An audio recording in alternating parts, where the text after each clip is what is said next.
Morning all of you. मैं आसमान सिंह। आज इस कोरोना काल में मैं पहला जो है लेक्चर जो कि 11th और 12th के लिए जनरल ऑर्गेनिक केमिस्ट्री, जिसे हम लोग शॉर्ट फॉर्म में जीओसी के नाम से जानते हैं, आज हम थोड़ा इसके बारे में डिस्कशन करेंगे। उसके बाद मैं स्पेशली सेठ रामाविलास इंटरमीडिएट कॉलेज के बच्चों को ये कहना चाहता हूँ कि भैया लोग अब पढ़ाई शुरू कर दीजिए, क्योंकि बहुत समय चला गया है इस कोरोना के चक्कर में। और आज हम जनरल केमिस्ट्री पढ़ते हैं, फिर उसके बाद हम लोग सिलेबस के अकॉर्डिंग और जो पढ़ाया जाएगा उसका पीडीएफ आप लोगों को दे दिया जाएगा। और आप लोग स्वस्थ रहें और पढ़ते रहें। और इसी के साथ हम जो है आज शुरू करते हैं टॉपिक। तो देखिए, सबसे पहले general organic chemistry. Organic chemistry जैसे कि हम लोग जानते हैं, ऑर्गेनिक केमिस्ट्री का बहुत अच्छा सा इतिहास है कि सबसे पहले ऑर्गेनिक कोई कंपाउंड नहीं हुआ करता था। जिस समय पुराना युग था, जैसे होलर के समय में, होलर ने सबसे पहला सिंथेटिक ऑर्गेनिक कंपाउंड जो है उन्होंने लेबोरेटरी में फॉर्म किया।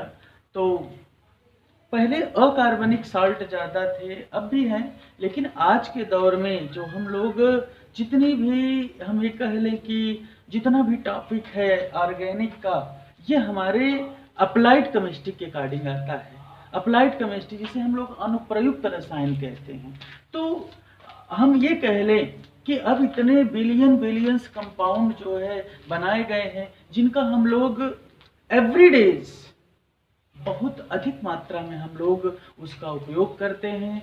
आप लोग जिस समय मॉर्निंग में उठते हैं, उठने से लेकर सोने तक, सोते समय भी ऑर्गेनिक कंपाउंडों का हम लोग उपयोग करते हैं, इसलिए बहुत ज़्यादा इम्पॉर्टेंट है। और बेटा, सबसे बड़ी बात है कि इस टॉपिक का जो है बहुत इम्पोर्टेंस है, ये ज़रूर आना चाहिए कि भाई केमिस्ट्री, ऑर्गेनिक केमिस्ट्री क्या है, इसके जनरल चीज़ें क्या हैं। अगर जनरल चीज़ें, अगर किसी बच्चे का बेस कंप्लीट है तो चाहे जो कंपटीशन दे सकता है। और टफ चीज़ें पढ़ना बड़ी आसान है। मैं आज आपको बता दूं कि टफ चीज़ें पढ़ना, क्योंकि उसको लोग बड़े इच्छा के साथ पढ़ते हैं, लेकिन हम लोग जनरल चीज़ों को जो है बहुत लाइटली लेते हैं। अरे ये तो हो जाएगा, मैं बता दूं, ये तो हो जाएगा, ये हो जाएगा, उसी चक्कर में हम लोग भूल जाते हैं और वही एग्जाम में आ जाता है। तो अरे यार, ये तो हमने रिवीजन नहीं किया। तो इसलिए सबसे पहले आज हम जनरल ऑर्गेनिक केमिस्ट्री की बात कर रहे हैं। सबसे पहले हम ये लोग देते हैं बेटा कि ये जो ऑर्गेनिक केमिस्ट्री है, तो रसायन विज्ञान का वह क्षेत्र जिसके अंतर्गत हम लोग कार्बनिक यौगिकों का अध्ययन करेंगे, है ना, ऑर्गेनिक कंपाउंडों का अध्ययन करेंगे। इसके अंतर्गत ऑर्गेनिक कंपाउंड, ये बेटा जो ऑर्गेनिक कंपाउंड होते हैं, ये मेनली कार्बन, इसमें जो है पेरेंट्स होता है, उसके साथ साथ कुछ हेट्रो एलिमेंट्स भी जुड़े होते हैं, जिसके द्वारा ऑर्गेनिक कंपाउंड बनता है। तो सबसे पहला जो सिंथेटिक ऑर्गेनिक कंपाउंड है बेटा, वो है यूरिया। यूरिया का फार्मूला आप लोग जानते होंगे, यूरिया NH2CONH2। इसके बाद बेटा इतने बहुत ढेर सारे कंपाउंड बनाए गए। अब देखो, सबसे पहले हम लोग ये देखते हैं कि ये जो ऑर्गेनिक कंपाउंड है बेटा, सबसे पहले ये दो प्रकार का होता है। ऑर्गेनिक कंपाउंड टू टाइप्स के हैं। सबसे पहले बेटा एक हमारा है सैचुरेटेड ऑर्गेनिक और एक है अनसैचुरेटेड ऑर्गेनिक कंपाउंड। देखिए, सैचुरेटेड और अनसैचुरेटेड। अब देखिए, हमने सैचुरेटेड और अनसैचुरेटेड शब्द यूज कर लिया। अब इसके लिए हम ये कह सकते हैं कि बेटा ये क्या है। सबसे पहले हम इसको हाइड्रोकार्बन के रूप में पढ़ेंगे। हाइड्रोकार्बन, देखिए ये हाइड्रोकार्बन शब्द ही जो है हाइड्रोजन और कार्बन से मिलकर बना है। हाइड्रोजन प्लस कार्बन से मिलकर बना हुआ है, आप ये देख सकते हैं। इसलिए इसको हम लोग क्या कहते हैं, हाइड्रोकार्बन कहते हैं। हाइड्रोकार्बन दो प्रकार का है बेटा, saturated hydrocarbon and unsaturated hydrocarbon. Saturated क्या होता है बेटा? जिसमें कार्बन अपनी 4 valency completed by single bond, अपनी जो है चारों संयोजकता बेटा, चारों संयोजकता सिंगल बंध से पूर्ण करता है। इसे हम लोग बेटा क्या कहते हैं? Saturated hydrocarbon. अच्छा, सैचुरेटेड हाइड्रोकार्बन मेनली जो है बेटा एल्केन होते हैं। एल्केन जैसे कि हम लोग जानते हैं, एल्केन का जो जनरल फार्मूला है CnH2n+2 होता है। तो ये एल्केन, जितने भी एल्केन है बेटा वो सब क्या हैं? सैचुरेटेड हाइड्रोकार्बन है। अब इसके साथ साथ एल्केन की तो हम बात कर ही लिए हैं कि भाई एल्केन्स जो हैं सैचुरेटेड हैं, लेकिन अब इसमें बेटा एल्केन के डेरिवेटिव्स भी होते हैं। तो एल्केन के डेरिवेटिव क्या है? जैसे बेटा यक्स मीन्स अब इसके डेरिवेटिव हो सकते हैं, यक्स के साथ हेलोजन हो सकता है या अदर जो है एलिमेंट्स लग सकते हैं, जिसको जो है इसके डेरिवेटिव भी इसके साथ सैचुरेटेड में आते हैं। अब बात बेटा हम करते हैं अनसैचुरेटेड हाइड्रोकार्बन। अनसैचुरेटेड हाइड्रोकार्बन में बेटा ऐसा हाइड्रोकार्बन जिसमें कहीं न कहीं पूरे कंपाउंड में एक जगह कार्बन कार्बन के बीच 2 बंध या 3 बंध अवश्य पाया जाएगा। तो 2 बंध या 3 बंध अवश्य पाया जाएगा। ऐसे कंपाउंड बेटा क्या कहलाते हैं? अनसैचुरेटेड कंपाउंड कहलाते हैं, जिसे हम लोग हिंदी में असंतृप्त हाइड्रोकार्बन कहते हैं। देखिए, ये संतृप्त हाइड्रोकार्बन और ये असंतृप्त हाइड्रोकार्बन। संतृप्त हाइड्रोकार्बन ऐसे हाइड्रोकार्बन होते हैं जिनमें कार्बन अपनी चारों संयोजकताएं एकल बंध से पूर्ण करती हैं, और इनमें का जो अभी इसकी बात हम नहीं करना चाहिए, लेकिन मैं ये आपको बता दूं, अब तो वेल डिफाइन है कि इसका जो बॉन्ड एंगल होगा 109 डिग्री 28 मिनट होगा, ज्योमेट्री टेट्राहेड्रल होगी समचतुष्फल की। लेकिन अगर हम इसकी बात करें तो इसमें जरा देखिए बेटा जी, इसमें हमने बताया कि ये एल्कीन और एल्काइन होगा, इसमें दोनों, तो ये दोनों आएंगे। अच्छा, और आगे हम लोग पढ़ते हैं तो ये कहते हैं कि अनसैचुरेटेड और हाईली अनसैचुरेटेड के अकॉर्डिंग एल्काइंस आता है। तो ये इतनी बात हम लोग ये देख लिए कि जो हाइड्रोकार्बन है बेटा ये 2 प्रकार का है, सैचुरेटेड हाइड्रोकार्बन और अनसैचुरेटेड हाइड्रोकार्बन, जिसे हम लोग कहते हैं संतृप्त और असंतृप्त हाइड्रोकार्बन। इतनी बात क्लियर हो गई। अब बेटा हम ये देखते हैं कि जितने भी हाइड्रोकार्बन हैं क्या ये किस प्रकार के होते हैं और ये कैसे होते हैं, इसके बारे में हम लोग थोड़ा देखते हैं। सैचुरेटेड और अनसैचुरेटेड हाइड्रोकार्बन, ये बड़ी सिंपल सी बात है, ये सब 9th में बच्चे हमारे सब पढ़ के आया, ये अभी तो 8th में भी पढ़ाया जाता है। संतृप्त हाइड्रोकार्बन, असंतृप्त हाइड्रोकार्बन, ये आपके लिए बड़ी कॉमन सी चीज है। तो एक बार दोबारा समझ ले बेटा, संतृप्त हाइड्रोकार्बन ऐसे हाइड्रोकार्बन जिनमें कार्बन अपनी चारों संयोजकताएं एकल बंध से पूर्ण करती है, उसे हम लोग संतृप्त हाइड्रोकार्बन कहते हैं। सभी एल्केन्स क्या होते हैं बेटा? संतृप्त हाइड्रोकार्बन।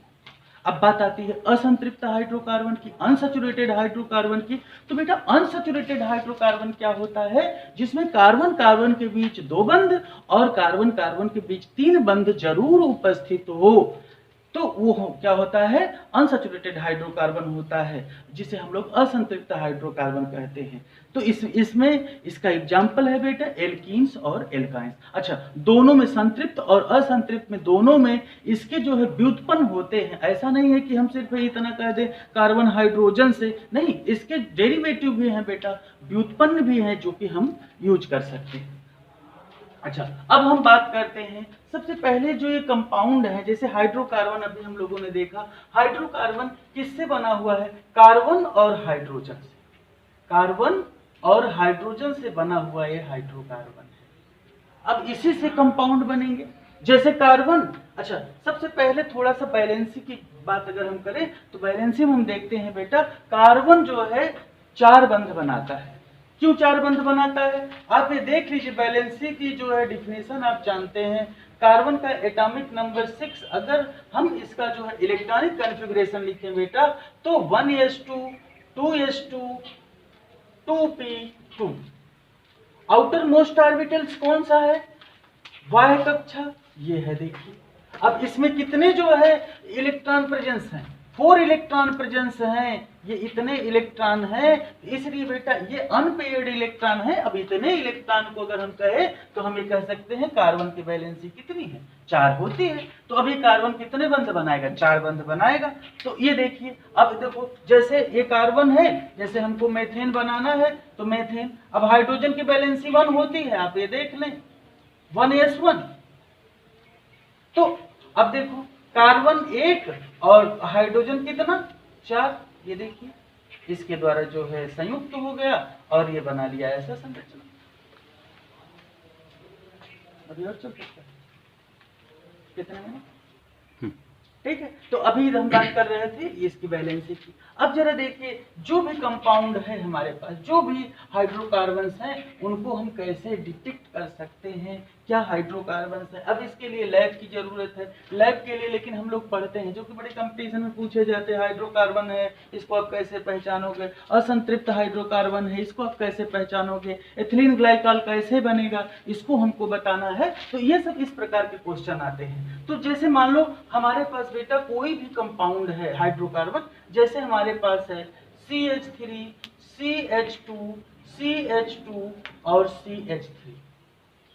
अब देखो इसमें आपको ये पूछा जाता है कि जनरल चीजें हैं इसमें। देखो सबसे पहले तो आपको दिख रहा है एल्केन है, लेकिन बेटा इसमें हाइब्रिडाइजेशन बताना होता है, जैसे कि कार्बन, प्रत्येक कार्बन पे कौन सा संकरण है। हाइब्रिडाइजेशन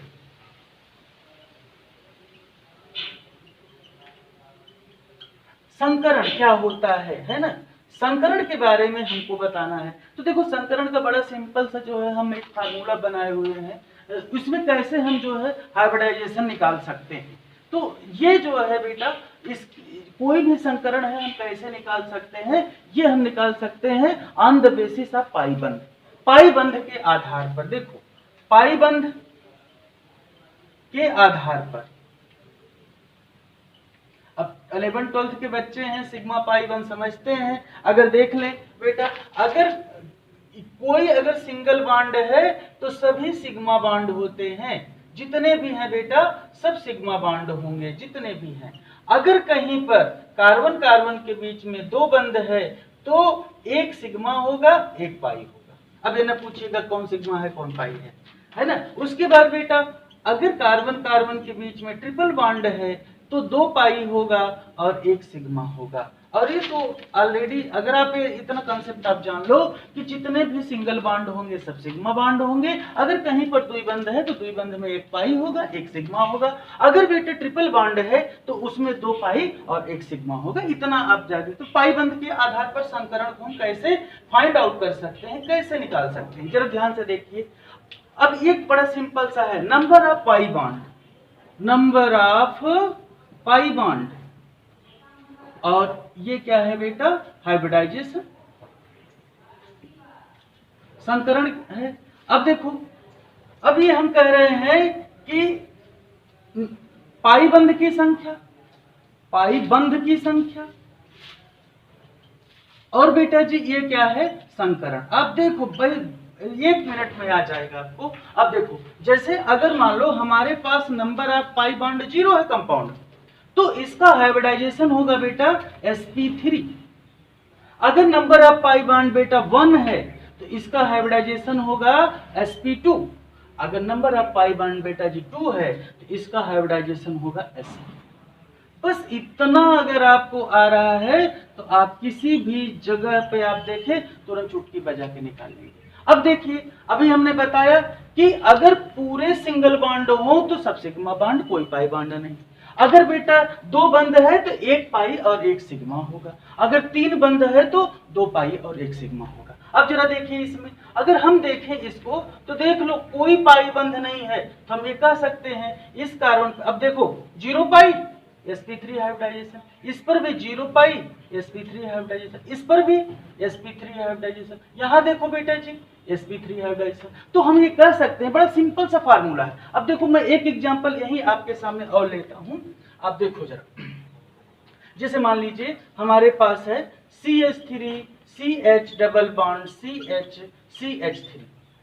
ठीक है, ये क्या है?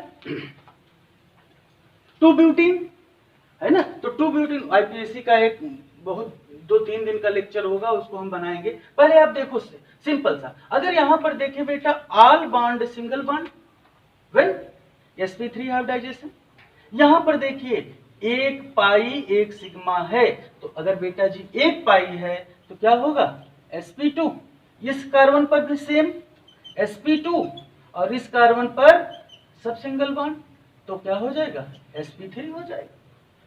अब देखिए ऐसे बड़े सिंपल से एग्जाम्पल हैं, बहुत ऐसे ऐसे आपके एग्जाम में पूछे जाते हैं। एक एग्जाम्पल और, अगर हमारे पास सोचो अगर एसिटिलीन है, एसिटिलीन यहां पर देखो 2 पाई है, तो 2 पाई है तो इस पर भी हाइब्रिडाइजेशन बेटा sp और इस पर भी हाइब्रिडाइजेशन sp। बस आज इतना ही, नेक्स्ट टाइम